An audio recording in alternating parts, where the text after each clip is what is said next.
আজ তোমাদের সাথে শেয়ার করতে চলে এসেছি কাঁচা টমেটোর সর্ষে পোস্ত দিয়ে ঝাল। তোমরা যারা কাঁচা টমেটো খাও তারা অবশ্যই এর স্বাদটা জানো। তো আমি জীবনে প্রথমবারই খেয়েছি, আর সত্যি কথা বলতে প্রথমবারই খাওয়ার পর এর প্রেমে পড়ে গেছি। তাই এখন থেকে ডিসাইড করেছি এবার থেকে বাজারে দেখতে পেলেই কিনে নিয়ে যাব। তো আমি কিভাবে বানিয়েছিলাম তোমাদের সাথে সেটাই শেয়ার করছি।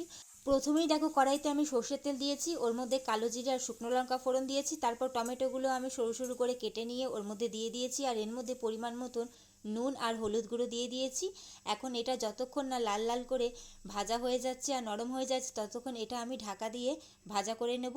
ততক্ষণ অন্যদিকে আমি দেখো সর্ষে পোস্তর কাঁচা লঙ্কা নিয়ে নিয়েছি, আর অবশ্যই এটা আমি শিলনোড়াতে বেটে নিয়েছি।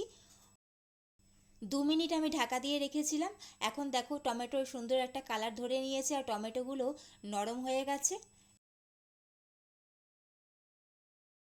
অন্যদিকে সর্ষে পোস্ত কাঁচা লঙ্কার যে পেস্টটা বানিয়ে রেখেছিলাম সেটা আমি দিয়ে দিলাম, আর এর মধ্যে আমি পোস্তটা একটু বেশি পরিমাণে দিয়েছি।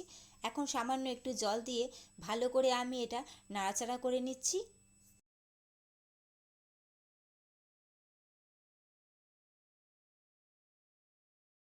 এখন এর মধ্যে আমি পরিমাণ মতন জল দিয়ে দিয়েছি। সামান্যই জল দিয়েছি কারণ এটা মাখা মাখা হবে। এখন ঢাকা দিয়ে আমি 1 মিনিট এটা ভালো করে একটু ফুটিয়ে নেব। জাস্ট 1 মিনিট আমি এটা ভালো করে ঢাকা দিয়ে ফুটিয়ে নিয়েছি, আর এই সময় দেখো সমস্তটাই মাখা মাখা হয়ে গেছে আর সমস্ত টমেটোটাই সুন্দরভাবে গলে গেছে, নরম হয়ে গেছে। এর থেকে বেশি আমি আর এটা ফোটাবো না, কারণ এর থেকে বেশি এটা গলে যাবে, তখন ভালো লাগবে না। এখন নামানোর সময় আমি ওপর থেকে একটু কাঁচা সরষের তেল ছড়িয়ে দিচ্ছি, যার ফলে এর টেস্টটা একদম দ্বিগুণ হয়ে যাবে।